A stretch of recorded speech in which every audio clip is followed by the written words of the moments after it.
Yes. All right. Okay.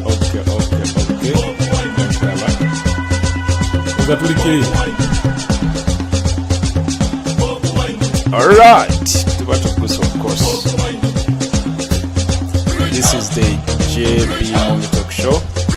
Alright, akadode kankakomya osigenda kongera kengeri gyenzizereeti munansonyi watu denzizereeti munaye waliwo ebinkuttemu naye nga ate ebiguddewo olwaliro mbadde siyinza butajja kubeerako nangeri gye tukola kitubigayagaya mbingi nnyo nga mbadde sisobola kumalako lwaleero nga sizze kubeera nga tubigayagaya kwa biyitirivu nnyo ngambye ne bwe najja ssaawa 7 gwakiro mmeka naye at least nga tubigayiza kansubire buli omu ali bulungi era sigenda baluisa katugenderewo ddala of course Joero alidde obuwuka mu parliament mulabye bulungi Presser yenzize tu nayo tugenda gikubamu Chris Obola amuzeemu nga beewozaako then muganda waffe yakubiddwa amasasiro Choto Ambrose naye azikidde olwaleero naye bakambwemu abaana be Kalamojja banyigidde nnyo Ugandan media platforms ezimu ezikyusa nga ezicreatinga propaganda nga waliwo omuntu gugobasse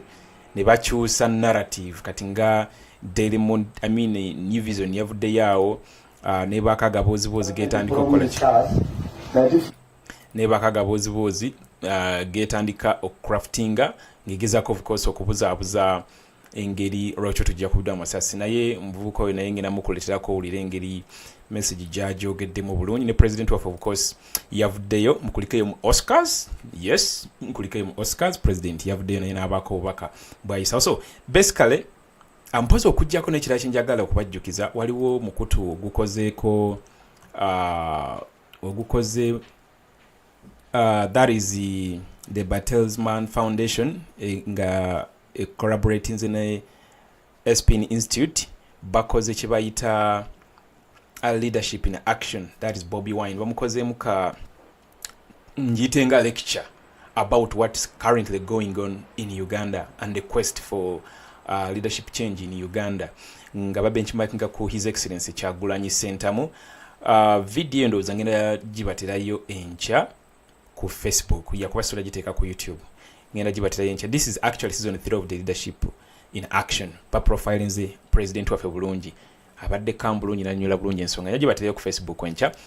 Genda bugenzi JBMuwonge Facebook page tomorrow obeere nga olaba kamini documentary lake batuumye A Dream of Democracy Bobi Wine. Yeah. Alright. Ndowooza sigenda kubaluisa nnyo tusookere ku nsonga kikansookere ddala ku nsonga ya president. Of course eggulu ffenna twalindiridde bulungi Oscars mukyajjukira bulungi nabateereddeko ka video awo nga mbalaga what was going on. Naye yes, the ultimate goal twaja achievinze ate nga tukyaja achievinga. Of course the ultimate goal wasn't about awards. Yes, ndowooza ekyo mukimanyi bulungi. The ultimate goal is pushing this message beyond the borders of our country Uganda, the borders of our continent Africa, exposing the person of dictator Museveni, and that goal has been achieved. Atengera kuba kati zino platforms endala president kwagenda kati Joe aba Grammys bamujeko interview nagibayitidde bulungi mwagirabye reaching far spreading far kati ne bano aba erinnya eryo lizibuzibu okwogerayo babayita Bertelsmann Foundation. Yeah, bamukozeemu ka documentary awo nga baprofilinga olugendo luno tuliko era nga nyonyola ensi ki ekirina okukolebwa mu Uganda era oba kiki ekyalubiira okubeera nga kola mu Uganda. Ngenda kabatirayo kumbagambe nje. So emirandira oba message ekya spreading at a very terrible speed cut of this documentary Bobi Wine it was president. Naye of course award tetwasobodde kubeera nga tugifuna naye of course the ultimate goal yo eri achieved. President of course avuddeyo olunaku olwaleero ku platforms ezenjawulo n'atutegeeza nagamba it was a great evening spent at the Oscars. Several months prior to this a lot of hard work was put in pushing the Ugandan story across cities and countries and continents. Earning Uganda an Oscar nomination is something we shall always be proud of. Ukawulidde ako? Earning Uganda an Oscar nomination is something that It's something we shall always be proud of. Nayongera nagamba nti, like I have repeatedly said, we did not set out to make an award-winning film, but directors Moses Bwayo and Christopher Sharp decided that it was a story worth telling. In the process, this film has been able to earn several highly acclaimed awards and nominations. It has been watched by millions of people across the world. It has earned Uganda many friends and some enemies as well. It has showcased to the world the incredible strength of the Ugandan people amidst great adversity. It has brought to life how strong we are as a people united against tyranny. I am super proud of everyone that has been part of this journey, especially the National Geographic documentary films team that became part of our story and our struggle. From the outset, we always knew that if our film did not win the Oscar Award for Best Documentary Feature, the award would go to 20 Days in Mariupol, a film that speaks of the struggle of the Ukrainian people against aggression. As the war started, journalists trapped in the besieged city of Mariupol struggled to continue their work, documenting the atrocities. It is a very well-deserved recognition, and I congratulate our friends on this. The struggle continues. People power, our power. Yeah, of course, nateekawo ebifaananyi ebyenjawulo ng'ali ne Ashraf Kasirye yabaddeyo bulungi wali, Solomon Kampala naye yabaddeyo bulungi wali, kwogatse ne Uncle Nubian Lee, yeah, naye yabaddeyo bulungi wali, of course, ne first lady waffe Babi Itungo Kyagulanyi. Engoyo nezo zayambadde, of course, bazikoledde mu ggwanga lyaffe Uganda. All right. Now, that was the message about the Oscar Awards. Era nga ngeri gyengambye nti nze leeti tugenda kukola ki, tugenda kubeera nga tuli ku speed y'amaanyi. Nagambye nti yesterday, olunaku lw'eggulo nga lukya olw'ekiro lwa yesterday, omu ku bakulembeze baffe, the chairperson of the mobilization team in Kabongo district, that is way up there in the north, Karamoja sub-region, was shot dead. Bamukubya amasasi ne bamutta amasasi, bamukubya amasasi mayitirivu nnyo siri musabiri. So kakati Museveni okwagala okivaamu ne bateekawo kisole store awo nti no bamukubiddemu ambush, simanyi Turkana warrior biki naye abantu beeyo banyigidde nnyo ekintu kino. Era of course olunaku olwaleero zikiddwa naye kati nsooke nkulagako ka message kano kali very emotional and very encouraging at the same time. Era ne kazzamu essuubi nti discourage gye twetaaga abantu okuvayo ne boogera nga tebemutya about what's going on in our motherland Uganda. Of course, this is from Kabongo. The promised us that if you give us the guns, we shall protect you with your property. We gave them the guns, but it's bad now that we are seeing our fellow guns, our guns come again to beat us. I don't know. I don't know this stupid statement I saw on social media yesterday. You see? That they said it was unambushed. Unambushed. It was unambushed. That the machete ran into unambushed. But yesterday, the day of the match, Machete had gone to watch a match of Arsenal, which ended at around 10 something there, 10:40. Now Machete on his way home, he passed by my place. I don't sleep here. It's only my children who are here. He always crosses by and then checks my phone. He got neighbors where they are quarreling. I think those were supposed to be our high witnesses. But since we were denied justice, it became useless. The eyewitnesses told us when Machete wanted to go home, he got us quarreling. They sat down. He separated them. Suddenly, patrol came. Chased all of them. They were almost 6. 3 women, 2 boys fighting. But when Machete came, it became now 3 men, 3 women.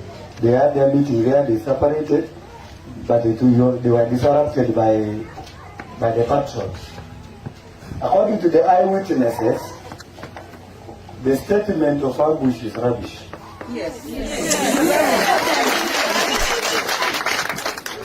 Machete was chased, he was caught, he was told to sit down, they removed the shots, and in the morning when I went to see the dead body, even the belt, he was on the process of removing the belt, then they shoot him. He was shot when he seated. My message to the security organs, don't show us that you are cowards. It's only a fool who can shoot someone who is seated 100 bullets. Yes. Someone who is armless, no knife, just a radio of music and fun, you shoot 150 bullets. It looks like you don't have brain.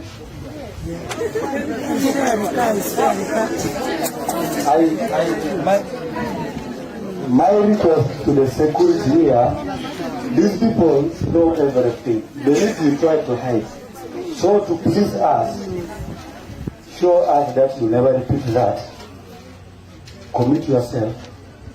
We want to see justice. Yes. We want to see justice. We know if you don't see justice for Machete, we shall all be scared because it looks like you have a list somewhere. Machete has gone. Tomorrow someone will be next.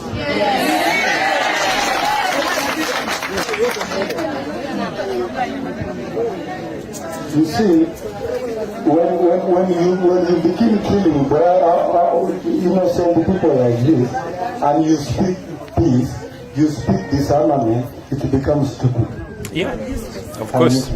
No, but those ones in the bush, when they hear this innocent killing, they say, why should I take my gun when they are killing innocent ones in town? Yes. Give us peace, so that those ones in the bush will see our peace.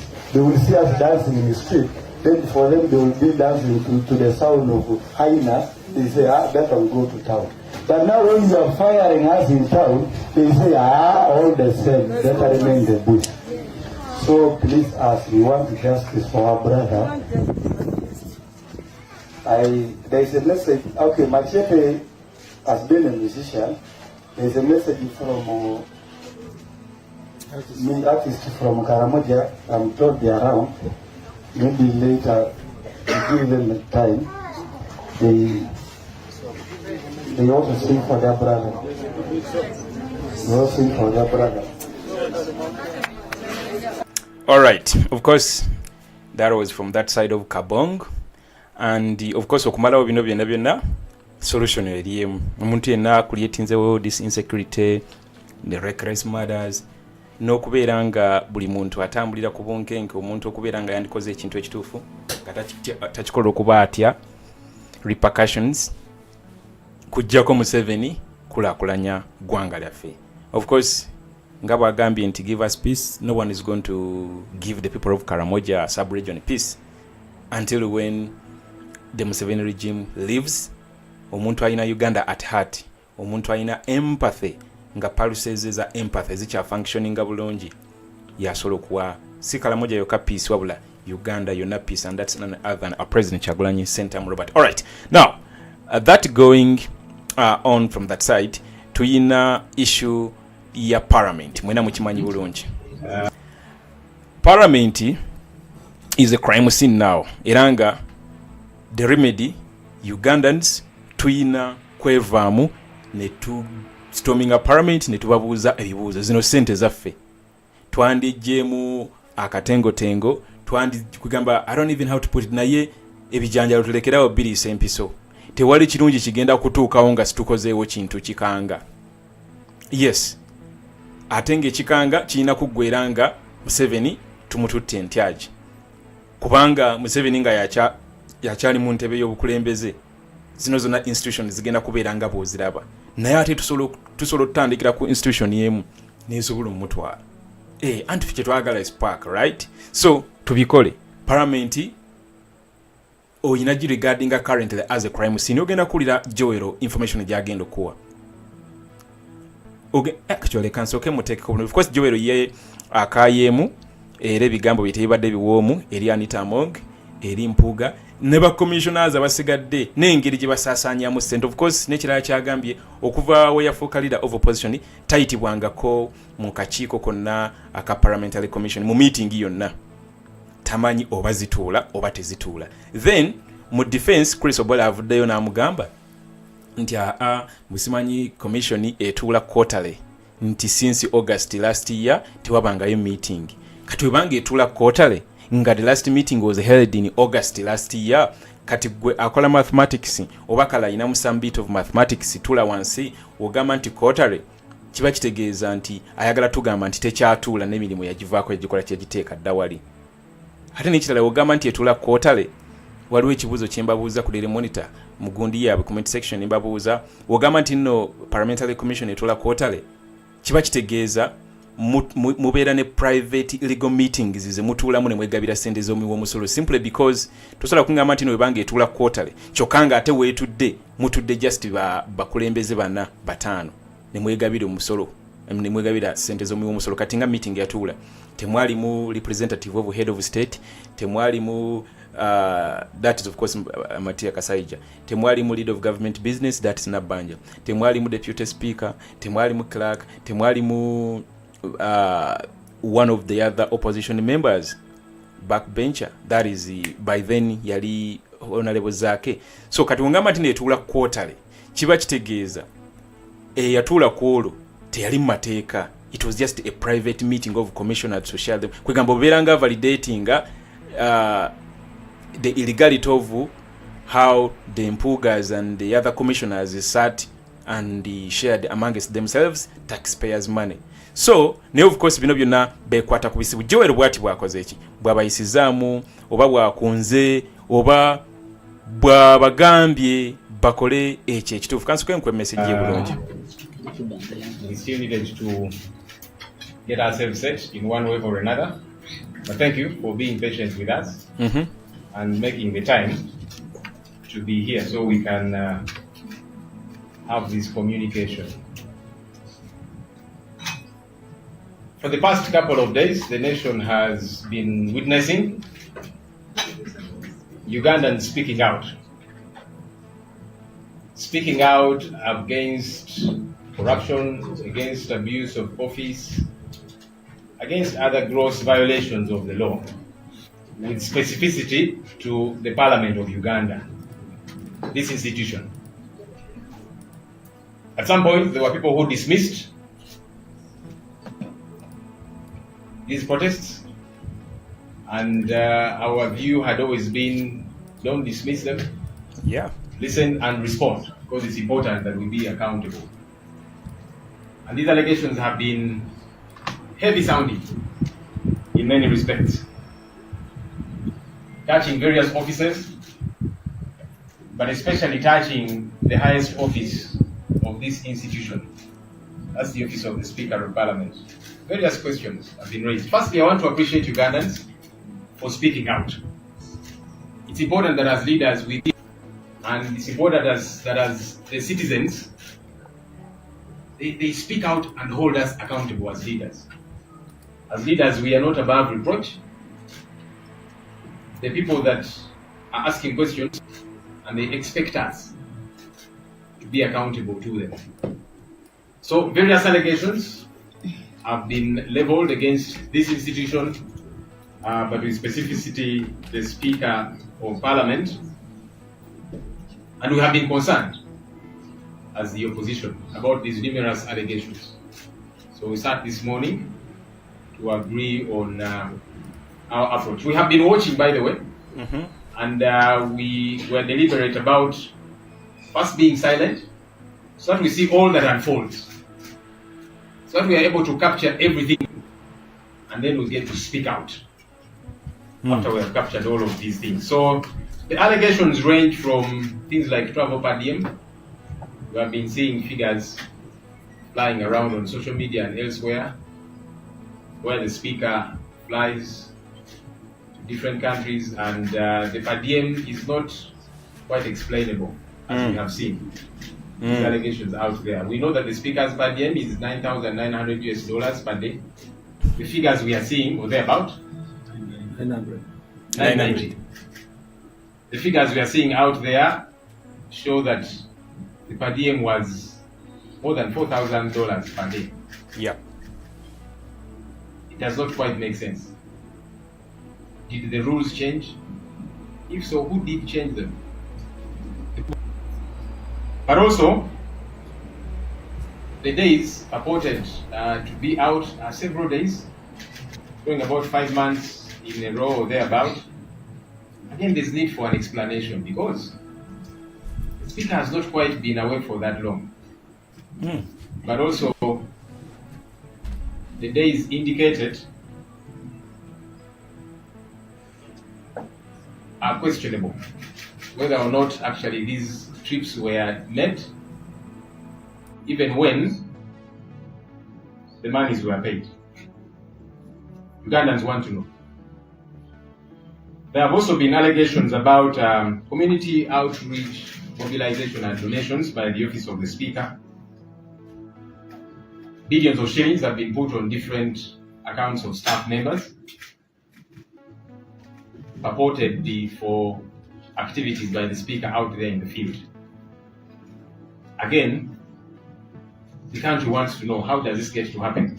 After the Kazinda saga in the OPM, government issued a new modus operandi to say that accounts of staff members of different government entities cannot receive more than 5. But we are seeing plenty of money being put on the accounts of staff members. Some work in the Office of the Speaker, others different offices, as you have been seeing. It's important that there gets to be an explanation about this money. It's a lot of money. What exactly did it do? How come it's being transmitted through accounts of staff members? There's been a concern about recruitment of staff to Parliament of Uganda. The Auditor General, by the way, reported on this matter in his report, showing staff that cannot be identified. And then we kept hearing people were being recruited irregularly. Some, we are told, are relatives, friends, in-laws, outlaws, whatever the case might be. There's need for an explanation. Who gets to be hired? And how? What process do they go through? As the Office of the Leader of the Opposition, we have lost staff whose contracts ran out at the end of January.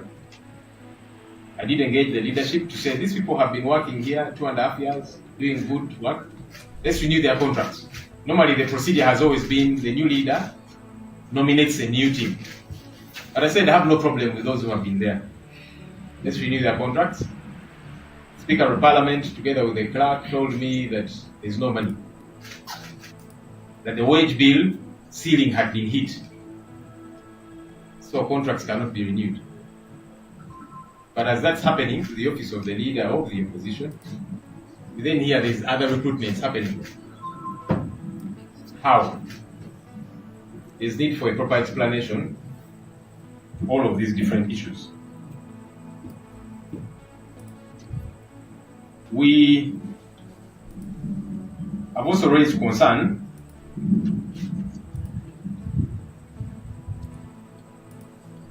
again regarding money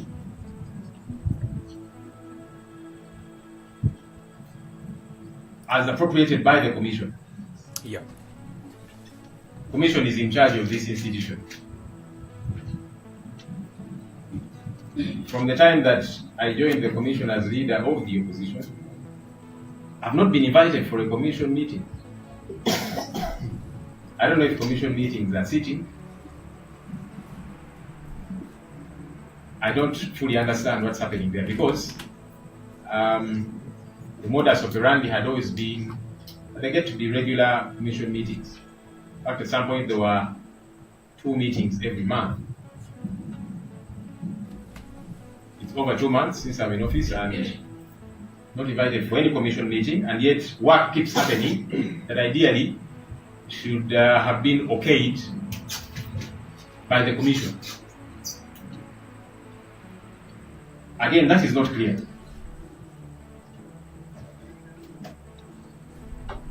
We have also heard about contracts that are signed in a surreptitious manner. There is one particular one, radio station in Muwonge, which we understand belongs to the Right Honourable Speaker of Parliament, called Mama Muwonge FM, was given a contract by the Commission worth 3.12 billion shillings to do Parliament work, whatever that work gets to be. Again, we don't fully understand the process, how this was done. Were procurement regulations followed for this contract to be awarded? Also, the people that signed off that contract as managers of the radio station are staff of Parliament in the office of the Speaker. So how exactly does that happen? Your staff in the office of the Speaker, you're also manager of her radio station, and then there's a contract worth plenty of money. It's problematic, and it needs to be explained.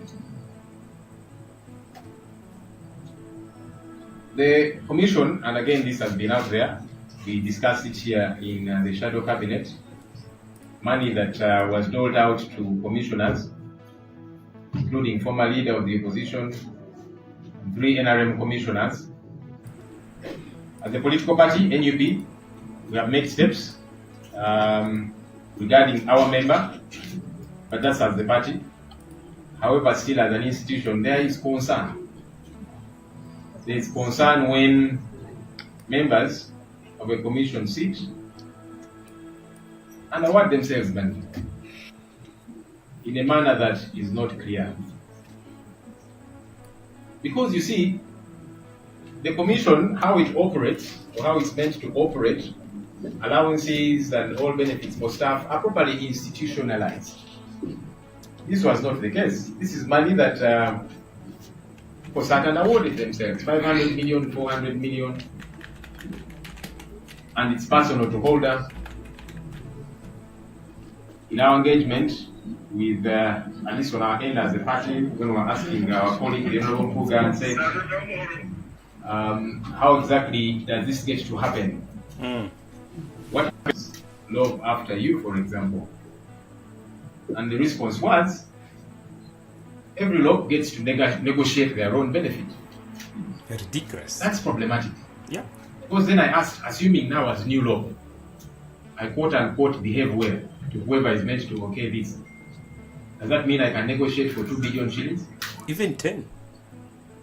It is not right. Yep. Also, there's been dishonesty around this issue because our colleague said he has not received this money yet. He's been waiting for the first installment. No.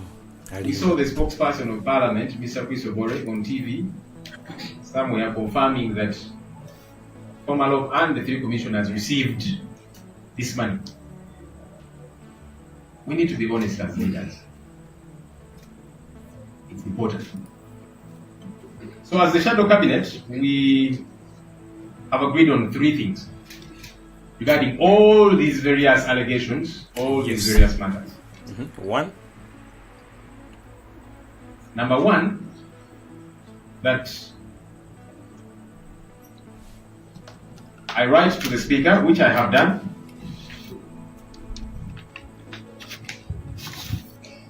this is a letter writing to the Speaker asking her to convene a commission meeting, because there has been no commission meeting, at least since I got into office. Not one that I'm aware of.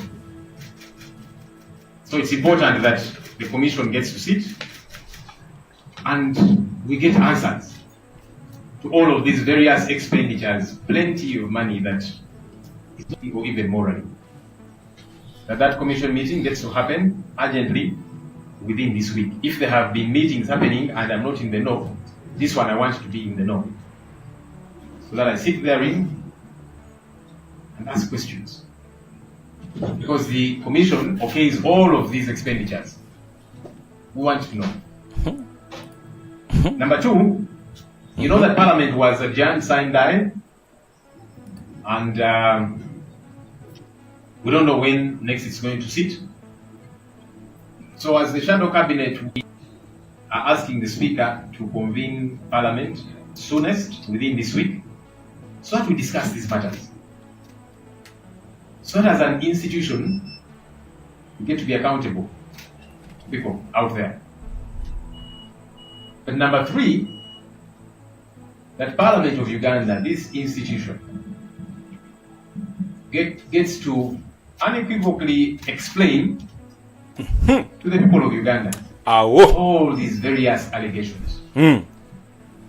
Staff recruitments that are irregular, monies that are spent in manners that are not understandable, the per diems, service awards, the contracts and all of that, that as an institution, we get to see a proper explanation to the public. It's not enough for the spokesperson of Parliament to be on some media houses and say what he has been saying, but as Parliament, to release a proper statement explaining these issues to the people of Uganda. We are accountable to the people of Uganda. And no one should say it is not the business of the public. It's their business. This is their money.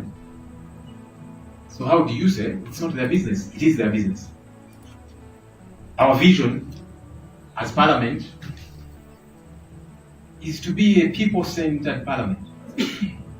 If we are to be a people-centered Parliament, we must account to the people. That we shall be people-centered. Otherwise, then we are not being honest with ourselves. Our hope is that these 3 demands and resolutions from the Shadow Cabinet get to be acted upon soonest, that a commission meeting is called within this week. 2, Parliament gets to reconvene so that we discuss these matters on the floor of Parliament. But number 3, that Parliament as an institution provides a proper explanation to the people of Uganda about these expenditures. There's nothing classified here that cannot be explained. If these our demands as the Shadow Cabinet are not acted upon within this week, we shall communicate to the nation our next course of action. We said, let's give time for the other side to tell their story, because there's been a lot of silence, generally, from the institution, from the Speaker's office. We are saying, let's have them have their say and explain to the people of Uganda these matters in these different 3 categories: at the Parliamentary Commission, Parliamentary Plenary on the floor of Parliament, but also to communicate a proper explanation, accounting to the people of Uganda about these issues. I like All this. these things happen, we'll reconvene, and then we'll communicate our next course of action. Now, before I even continue from there, this is happening within a week. Babawadde week number. Now, these are our representatives in the Parliament.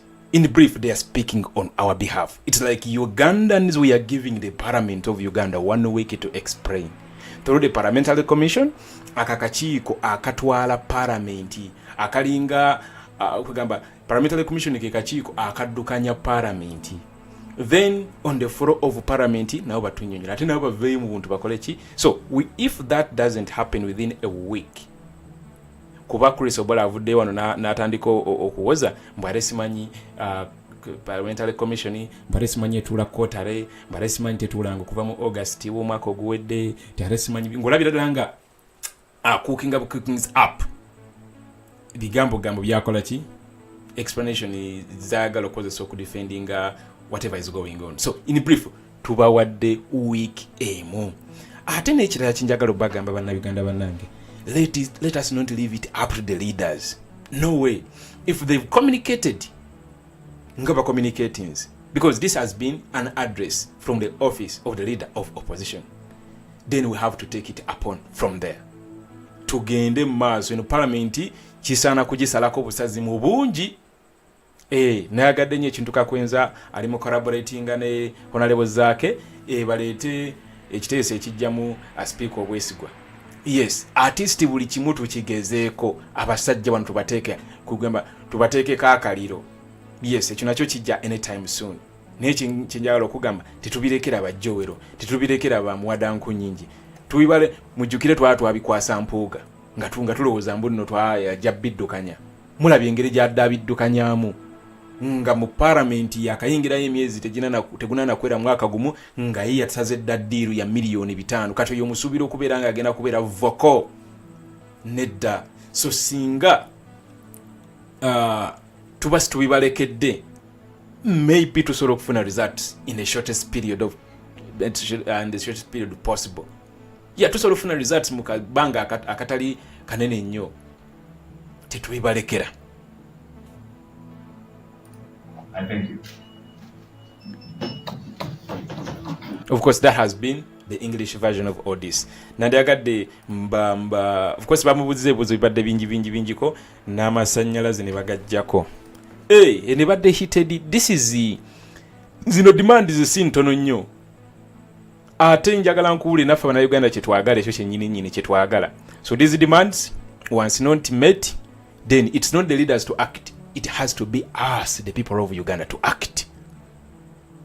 If these demands are not met, then it is us, the people of Uganda, to act on behalf of each and everyone, regardless of where we are Uganda, because banasajja bigabira omumanyi omuntu ng'akozesa $10,000 buli lunaku. Gwekyo okimanyi. You guys who live in America, who live in London, who have at least gotten a chance to reside in countries outside Uganda, perhaps you understand what I'm talking about. $4,000 per day. Man, that's too much. Too much. Too much. So these are the demands. Kamala kunonya kubibuuzo wano ndabe oba Luganda version sigenda gibakubira. It is the same thing. Ninjagala kunonya kubibuuzo. Yeah, then kuba ku musango gwa Kazinda bino bikolebwe wiki. Sorry, I've just been reminded waliwo kesogedde mu Luganda kwebyo of course ebiyitingana era waliwo ne contract yemu gye tulabye. Contract commission yagiwa ready yemu ebukedi abagita mama bukedi. Ensonga ezo zonna zino nsonga twagala zinyonnyo. Sorry, I've just been reminded waliwo. Okay, yeah, tusooke tugende kubibuuze mulabe bulungi. Then tulyoke to diving deep into this. Mbaletereko ne Chris Obolenga avevenga musimanyi ojowero simanyi biki. Okay. Sogedde mu Luganda kwebyo of course ebiyitingana era waliwo ne contract yemu gye tulabye. Contract commission yagiwa ready yemu ebukedi abagita mama bukedi ya FM era nga tulira ya speaker wa parliament. Contract yagiweebwa yali ya $3 million 3.1 billion shillings. Kola emirimu gya parliament nagyo nga twagala tunyonnyoke mirimu ki era bayita mitendera ki gya procurement okuwa contract eno radio eno abalala ze batasobola kufuna contracts ezo kubanga tulina endala boli yazina ne wide coverage naki ensonga ezo zonna zino nsonga twagala zinyonnyoke kubanga zino sente za muwa musolo. Okay,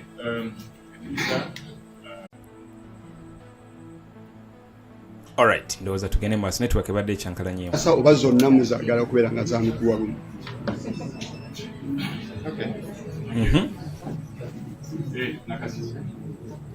Thank you very much. Honorable PP says we ask in English because we don't understand. Mine are two. It's about the audit on Parliament that you're talking about that the Auditor General did. We understand it's not the Auditor General that audits Parliament. So what is your source of information about this? Secondly, it's about the Parliament monies being spent. We understand National Unity Platform as a party, you had been stopped by your president from getting the 100 million shillings as MPs. We understand the 50 million of part of this money came in December. And we know that you guys got it. Yes. And as of last week, one of your members actually went to the social media platform and said 2 days ago, the last batch of this money came. this money has entered people's accounts and people are quiet about this money. Have you tried to interest yourself about this issue, yet the party president had told you not to touch the same money? Okay. Linda? Yes, thank you for affording me this opportunity. I would like to, for purposes of balance on that, on those suspicious recruitments that have been taking place in this esteemed house, I would maybe want you to comment on the case of Madame Keisha.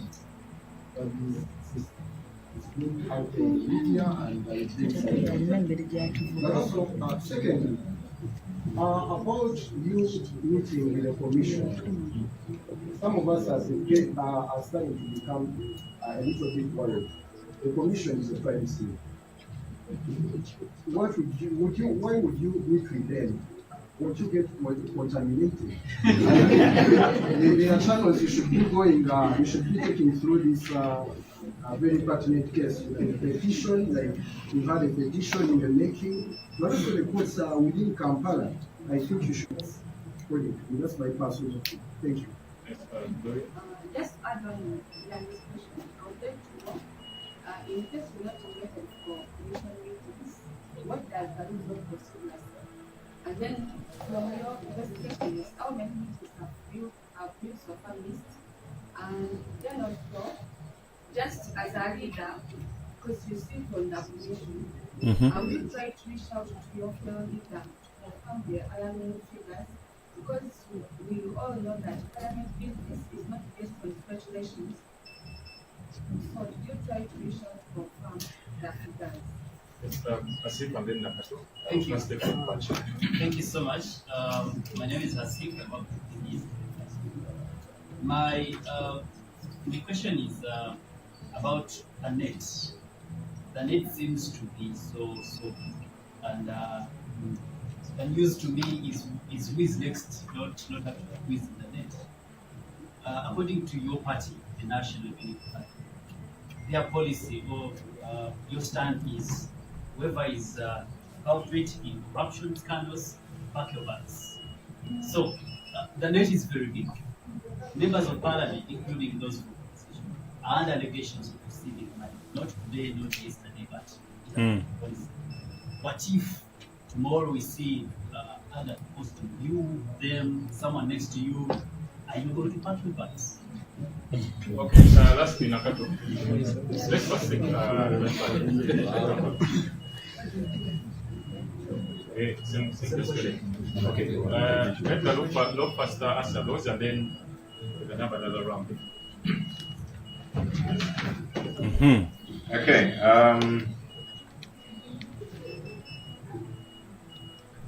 Do attended to? Yes. All of them must be attended to. And that's why we are saying at the end of the week we shall reconvene to establish have the issues we raised been attended to, responded to.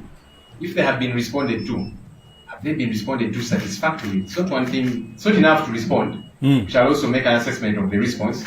Is it satisfactory? Okay, and if they have also not responded or responded to some and not others, we shall still reconvene and we shall communicate our next course of action. Audit on Parliament. Parliament is audited by auditors appointed by the Auditor General, but eventually the Auditor General takes responsibility. You know, that's why they capture that as part of their audit report, as part of the Auditor General report. So the Parliamentary Commission is audited by the Auditor General via auditors appointed. Now, the first question was nti mwagala Parliament akakiiko oba in brief government eveeyo ensonga zino zonna eziddemu omulundi gumu ensonga 3 ziba raisins Juwero akugambye nti ye zonna omulundi gumu okwanja ensonga eno ku kakiiko akatwala Parliament, that is the Parliamentary Commission, and then okuleeta ensonga zino ku foro ya Parliament, then on top of that okunnyonnyola bannayuganda in detail. Kati wezibanga tezididdwamu oba nezibanga zididdwamu buddi gadibengalye, because there is okuddamu obuzzi just for the sake of protocol but just for the sake of okuddamu obuzi n'okuddamu in a detailed format ng'ensonga buli omu agitegeera bulungi. Naye akugambye nti ekyo bwe kiremererwa then they will gather again and communicate the next course of action. Kyekiri kyegambye nti nno bino ebintu tetubirekera bakulembeze. Joel wabeera nga asobodde okuŋŋaanya ttiimu ye shadow cabinet ne badrafting ensonga zino zonna ne bateeka abasajja bano ku bunkenke, then it is upon us okubeera nga tufollowinga kuba guno musolo gwaffe bano abasajja gwe bazannyiramu. Katuguwulira ka radio yoyo omukazi eri ebukeddeya ndowooza ojjukiranga president waffe yalinga atambula atambula mu districts ez'enjawulo nga bamugaana ogenda ku radio ezimu, kati nga bayinza omukkiriza ogenda ku radio yanita amongi tebasobola. So Museveni yagifandinga ate ng'engeri gyagifandingamu bayitiramu obukazi nga bano, kati ezo biliyoni 3 ne okusoba ezagenda mu eyo radio nga tezina we ziri accounted for anywhere. Anyway, point enkulu eri nti tetubirekera basajja bano tulalinge bannaffe from different parts across this country. Olanga ngambye lwaliro nyina okujja message eno njikalo ki njongereyo wadde nkimanyi muyinza okwamadde mwagirabyeko naye njongereyo tetubirekera abantu bano tukume baganda bafe basigadde Kakwenza ali mukwatagana ne Zaake bagenda kuleeta motion bulungi for parliament omulamwa gwa kumpikinga. Yes, oyinza okuddeyo n'ogamba tekisoboka. It's worth a try. It's worth a try. Mushu etuddawo buzi tutule bwetu tugire bugizi bwetu nedda. Tubeeko naffe kyetukola ate nga tuli serious. Gambye ensonga tetuzirekera abasajja bano batono nnyo. They're just representatives in that August house. So kati fe omulimu gwaffe eno kukumakuma era kati eno message kanyisindikire baganda bange betukola pushinga message ba map media ba uganda bange yekolera ba bonna gomba manyi tulalinga abantu in any way we can.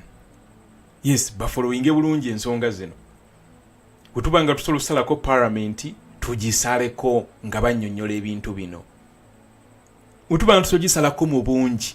Guloza Museveni agenda atya olowooza waliwo olunaku luli stipulated mu kalenda oba luli well set nti olunaku lwagenda ogenda ffe tuyina oddukuliatinga ffe tuyina oddukolerera tekigenda bugenzi kuva mukama tagenda kujabaga okay kakati this is the revolution against our own and against them. Mulaba ekiri ku mpuga ku ssaawa eno tewali muntu n'omwe ayagala nkyukakyuka ali mumuwolereza. Yenayina ali mumuwolereza is the beneficiary of the regime financially or maybe even ideologically, because how do you even come to a point of sitting with them and you allocate yourself taxpayers' money if it is not their advice? So this is a revolution. Tetubiteeka mu muzannyo soka tuzirekera bano abasajja babiri basatu. Do so.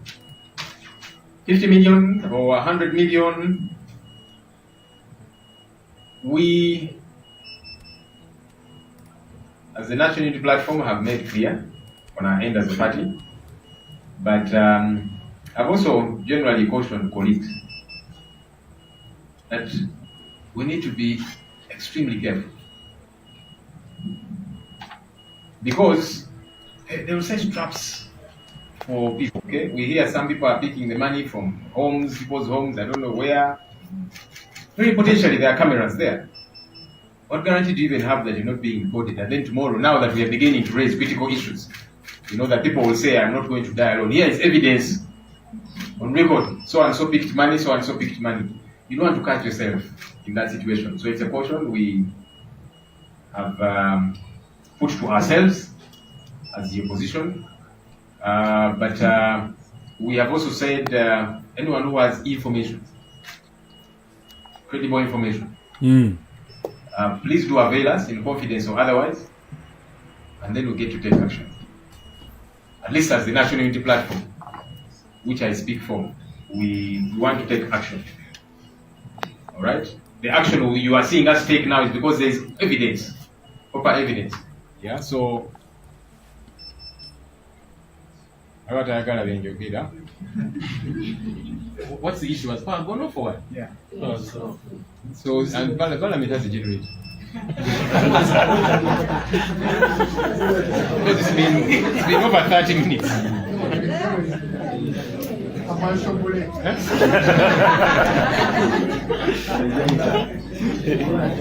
Regardless, the action you are seeing us take now is because there is evidence, proper evidence. Yeah. So, all right, now. Kuchibuuzo ekyo, let me actually throw more light on it because this is very important. Mukimanyi bulungi nti abantu bangi bavuddeyo nga batwala ssente za Museveni zino naye nga balowooza nti nno public tejja kumanya kati ekyampoga ati wano omu yali amanyi nti nno kijja kuvaayo kati buli muntu yenna alina evidence kyola kugamba nti nno gwereeta evidence bannange si kirungi ku actinga ku hearsay. You know, kubanga omanyi bulungi nti ekyapoga kibadde kimanyiddwa okuva 2022 naye nga tebalina bukakafu nga tulina ngeri gyinza confronting of course meetings zibadde zituula ne babyogerako here and there nabyewakana naye kati obujulizi bwe bwazze nga tulinawo obyewakana. So buli muntu alina obukakafu oba video footage oba kiki oba ng'osobola hackinga mu CCTV cameras za Parliament, I don't know, no tuleetera footage nolaba mubaka gundi ng'agenze zifuna bannange mu butuleetere if we don't care obaani gwe bannange mu butuleetere online offices zaffe muzimanyi ze zange muzimanyi buli platform ndinya nkozesa limu JBMuwonge everywhere n'ogenda wa mututere information yeyo. No, oyinza okwagala okusigala nga toyagala kumanyika nota introducinga bwesindika busindisi information kasitebera ngeri credible kasitebera ngeri authentic kasitebera ngeri real, you know, kiri very important. Abatayagala benjogera. What's the issue? Has power gone off or what? Yeah. Sounds so, and Parliament has a generator. Because it's been over 30 minutes.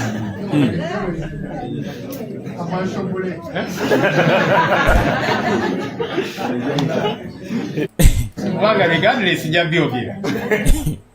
Osaga n'okusaaga n'amasonyaze baagaggyeko. Yes, this message is toxic. Tebaagala from me. Mu bantu gyobalabanga nsiba mbakubiriza nti buli woolengera omuntu nga pushinga message bweti nga tali musimanyi Arsenal yagobye simanyi Man U yagobye simanyi Manchester United whatever nze siri musajja nnyo wa bipya mpira sibitegeera bulungi, you know, nga tali mwoyo bujwanga pushinga nga message yeno ye message eyambe gwanga abantu bali eyo tebamanyi kigenda mu maaso tebamanyi ngeri sente yaabwe gye basasula. Gwe do you know what it means? Nokola for example musomesa ofuna emitwalo 3 omwezi naye abasajja ne bakwakulako omusolo nga temunegotiatinze it is a must oyina okukola ki ogusasula oba oyagala oba toyagala tewadde negotiation nti bana kale kankweyo zino n'ogula amafuta ng'omusolo guli well stipulated nga tisigamba nti gwa kunegotiatinga whether you buy it or not naye sente gye zigenda ezandikomeyo muffe as services laba engeri gye bali muzeegabiramu. So message eno mugipushinge nga fa abantu bategeere ki ekigenda mu maaso. Maybe abamu bajja kuzuukuka, of course era abangi bazuukusa era nga bakyazuukuka musayansi bagaggyeko. Maybe bring your microphones here because let's check that. Hold on.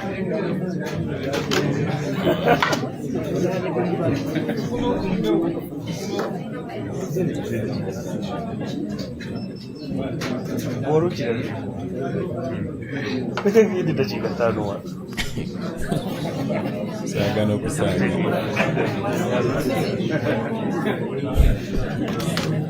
Romanta muzese shagenda mu maaso temubaako bannaaye temubaako basigaleko tebavaako sitawaba Uganda yabalumiriza naye olaba eyo yalumiriza sente. Okay, yeah, of course. Let's continue. Just mbale jagala balaga.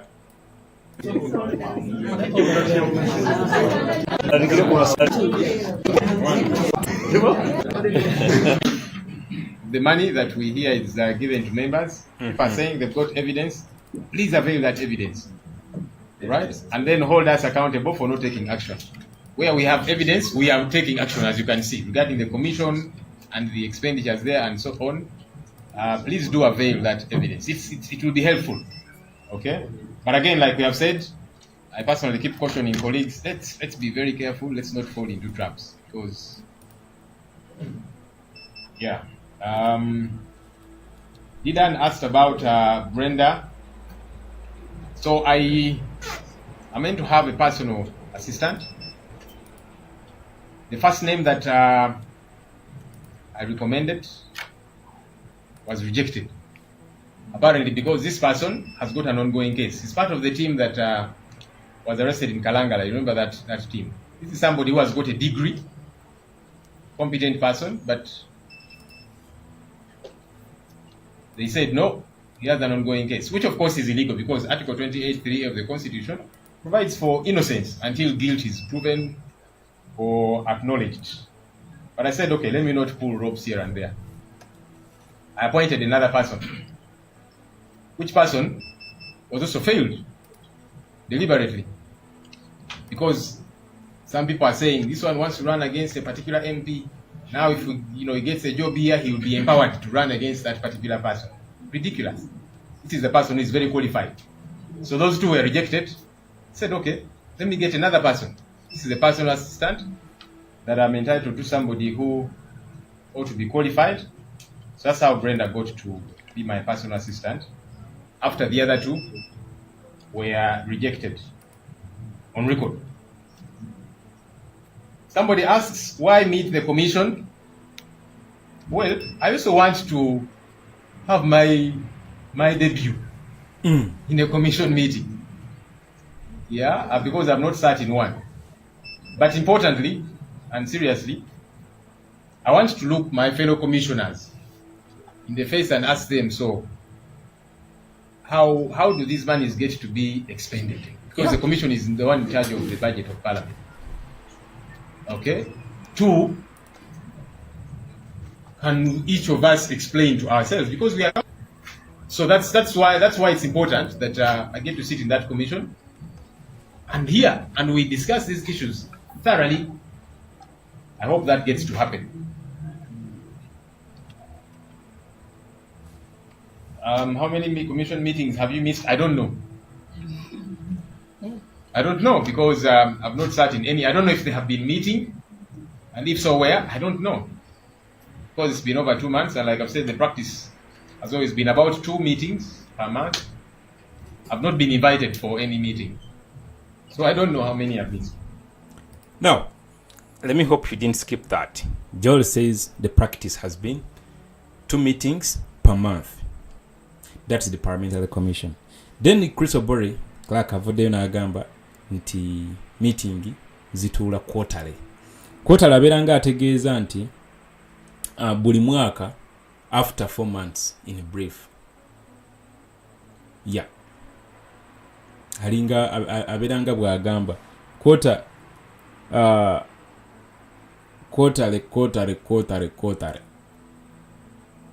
Kati naye ate ne yeekubajje n'agamba nti nno meeting yasembayo yali mu August wa 2023.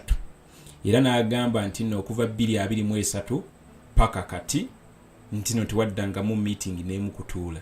Kati ne weebuuza then formula ya quarterly ekola ddi? Because from August 2023 up to today, which is the 12th of March 2024. Now, which one is which? But of course, Chris Obole abayina ku defending abo defendings era abagenda koze mujukire nti bo tebaswala, okimanyi bulungi tebaswala, hasobola okuwa ekigambo yenga bwakikubyewo. nenze kindeetedde okulaga nti on top of the official sittings ezirina okubeerayo, these guys hold private illegal meetings where they share this money. Yeah. Leaders pack their bag. That's related to the earlier question of 50 million. We are yearning, our fingers are itching for evidence because we don't want anyone to say we are witch hunting them. It's possible for people to go out there and say you're witch hunting me, you don't like me, and that kind of thing once there is no tangible evidence. Yeah, because you see, even where there is evidence, again people are still saying we don't like them, but there is evidence. So even for this matter, whoever has evidence, please avail it, and we get to take action. Yeah. Hey, by the way, no, you are very right. Who is this one? Quarterly, yeah, it means buli myezi esatu eba etuula omulundi gumu. Yeah, bwekite ye mathematics omutuufu oyo. Buli myezi esatu eba etuula omulundi gumu. Yeah.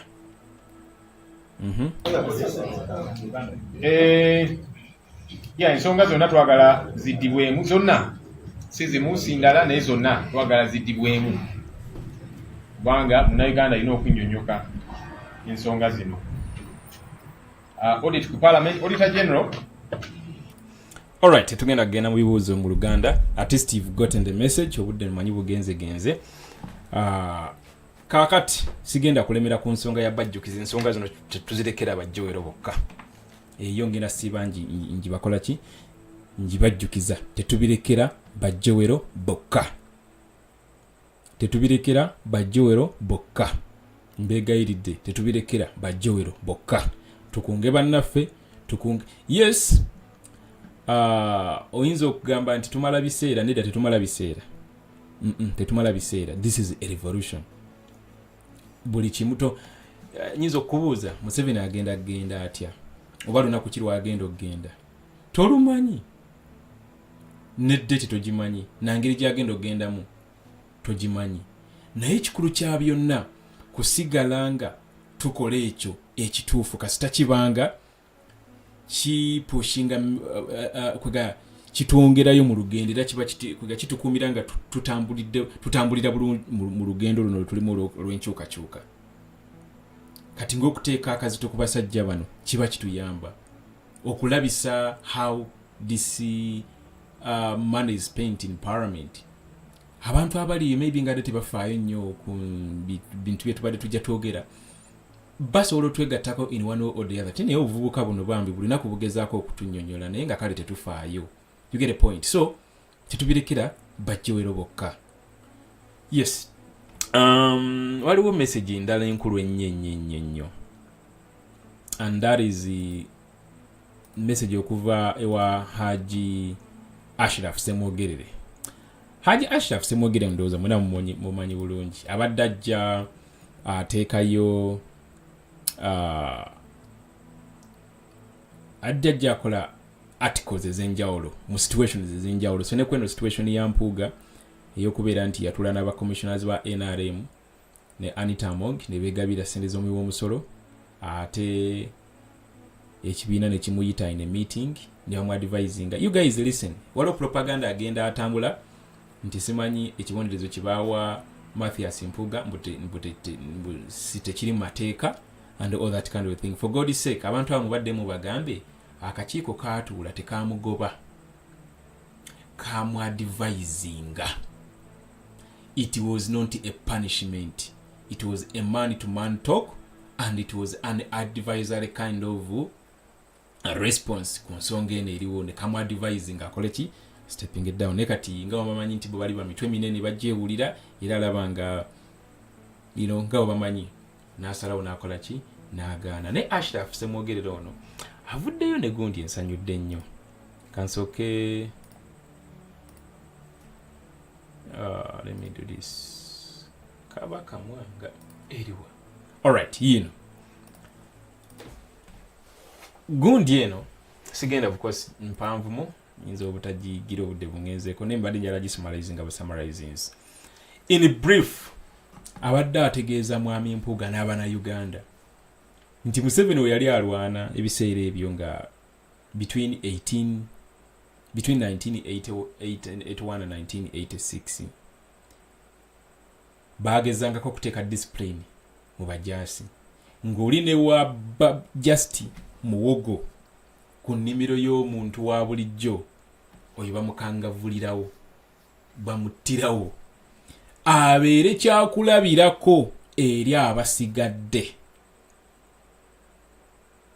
Kati in brief njagala musharing ennyo article eno njitadde ku page yange ya JBMuwonge kweri ne ku page ya Ashraf Ssemugerere.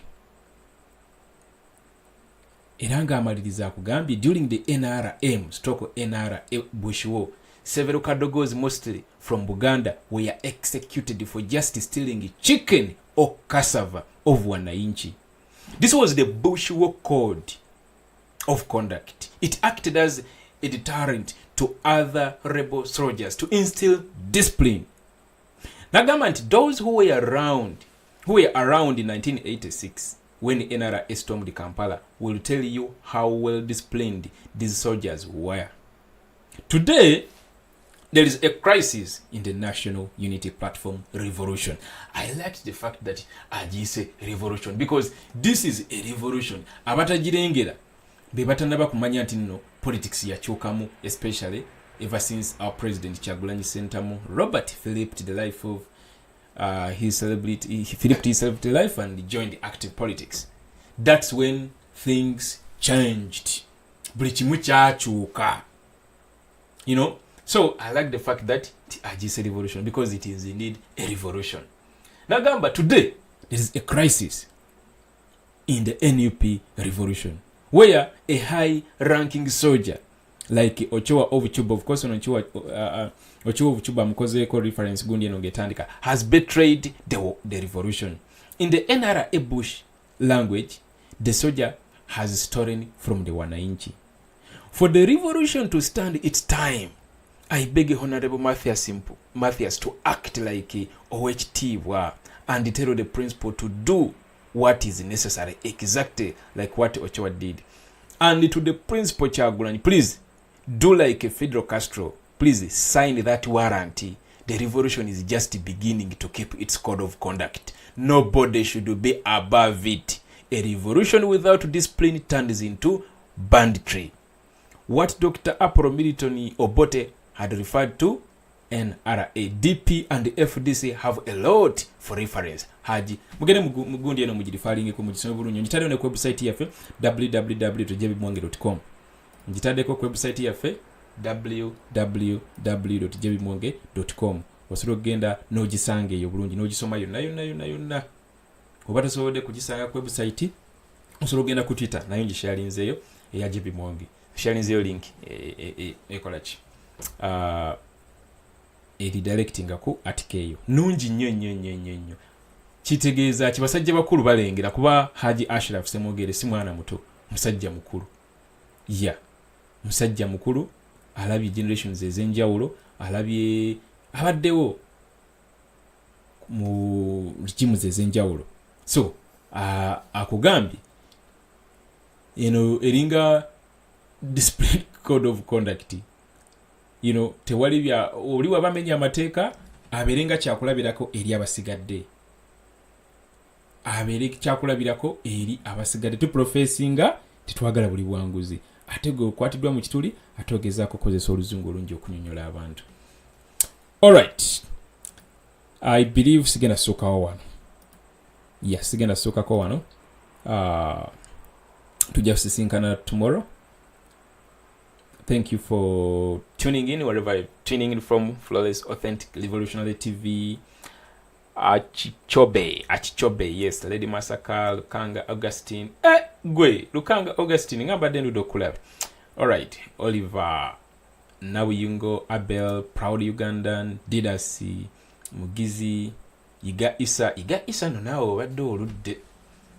Ankunda, Asha, Kamya Ben, Mugana wange jebaleko.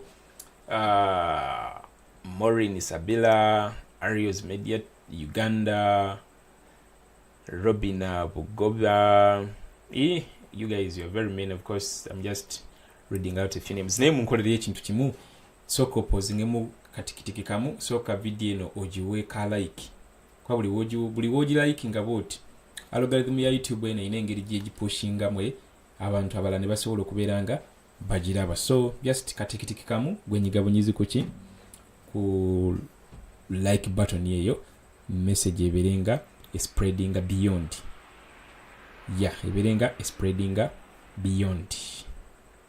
One Salongo mujuzi bale mwebale kubeerako mwebale kubeeranga Shabane TV mwebale kubeerako nga mufollowinga kizamu amanyi gundi erinda jimba gambi nga atandika sheno yino wano kamalo jibalaga wano iba nangeriwa yino mugende naye mugirabe nungi nnyo eri ku YouTube channel yiyo. Actually, let me do this.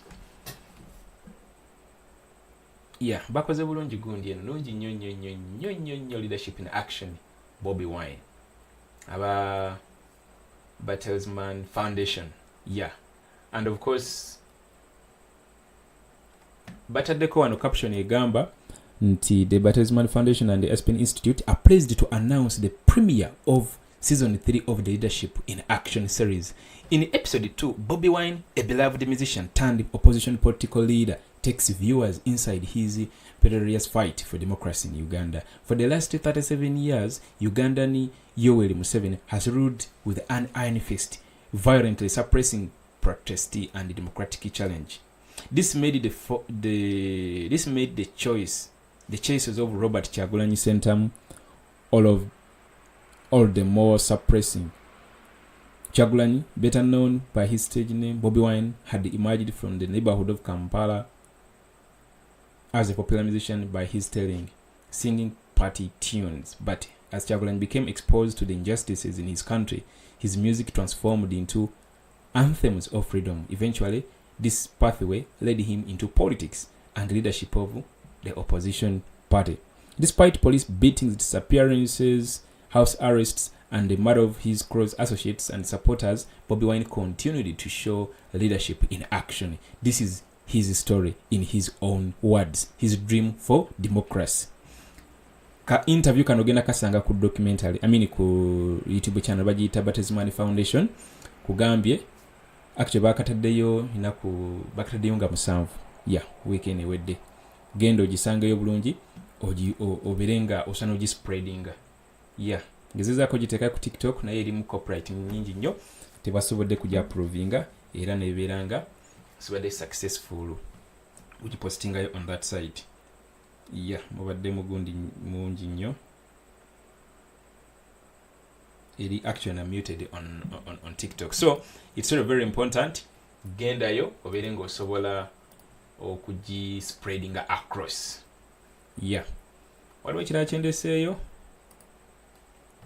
Sisuubira nti waliwo ekirala kyendeseeyo.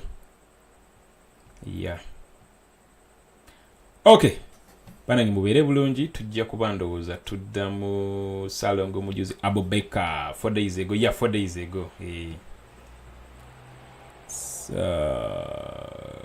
Kandabe wano kyekirala sina kyendeseeyo ndowooza. Ebiri very important byonna tubikonyeeko. Ebisigadde of course biba bingi. Ebisigadde tujja bikwatako enkya.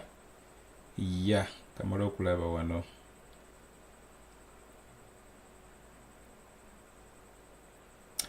Mpozi Joel Ssenyonyi agenda kubeerayo ne show ku NBS tomorrow, that's Morning Breeze. Agenda kubeerako nga bayogera about parliament expenditure bonanza. Is the institution losing the call for accountability? You can catch him up very early in the morning tomorrow. That is the 8 a.m. Ugandan time. Then what it is? Basically that's that. Basically that is that. Kankulekereyo na akadodi. Binyiza na artist akadodi kayinza okuzaamu ku maanyi.